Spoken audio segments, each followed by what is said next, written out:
pertama disrupsi.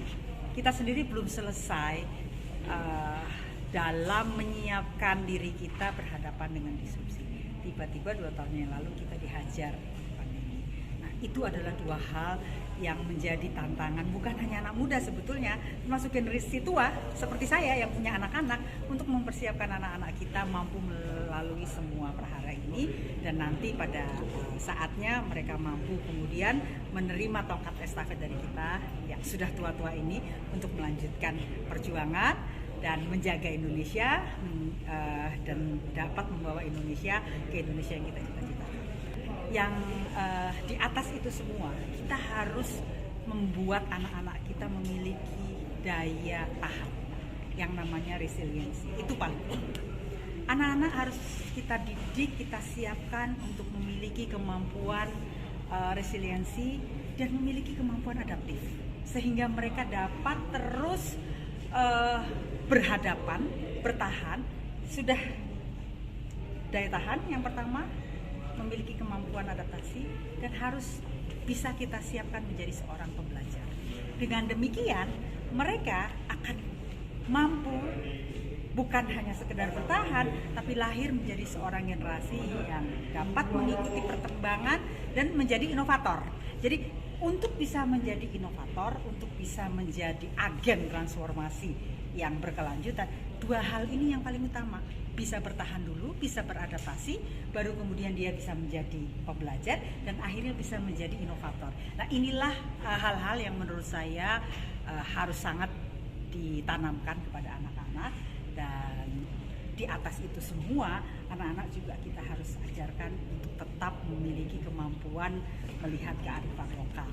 Jangan sampai kemudian mereka tumbuh menjadi generasi penerus yang tercerabut dari akar budayanya. Apalagi sekarang kita semua sadar dunia ini udah nggak ada batasnya lagi. Tidak ada lagi sekat-sekat ruang, waktu, itu sudah tidak ada lagi. Anak muda hari ini menguasai pasar internet yang ada di dunia, termasuk Indonesia atau kota Semarang. Jadi dominasi mereka begitu luar biasa sebagai pemakai internet. Maka dengan kemajuan teknologi informasi yang sedemikian pesat dan usianya pasti ada di dalam segmen anak muda, kami berharap anak muda itu bisa memakai kemajuan teknologi ini secara positif untuk membuat mereka mampu mengakses semua informasi yang baik dengan cepat, tapi kemudian mereka mampu menyaring semua informasi dengan baik. Kalau belum disaring jangan langsung di-share, atau kemudian mereka juga bisa menahan diri untuk cepat-cepat membuat sebuah kesimpulan, keputusan, atau bahkan membuli sebuah berita yang belum tentu bisa dipercaya gitu. Ini sering terjadi, bully, hoax, hate speech, kemudian ada dapat kiriman langsung di-share, yang tentu saja kalau ini tidak dibatasi, tidak kemudian dilakukan upaya-upaya untuk bisa diredam, akan membuat persoalan terkait dengan kondusivitas bangsa negara ini cukup terganggu. Maka pesan saya kepada generasi muda, khususnya ada di Semarang, mari kita kemudian bijak memakai kemajuan teknologi informasi ini untuk bisa membangun bangsa kita, khususnya kota Semarang. Saya tadi cerita, kita siapkan kanal komunikasi untuk anak-anak muda tersebut, namanya Lapor Handy. Hal-hal yang jelek tentang kota Semarang ceritain ke kita.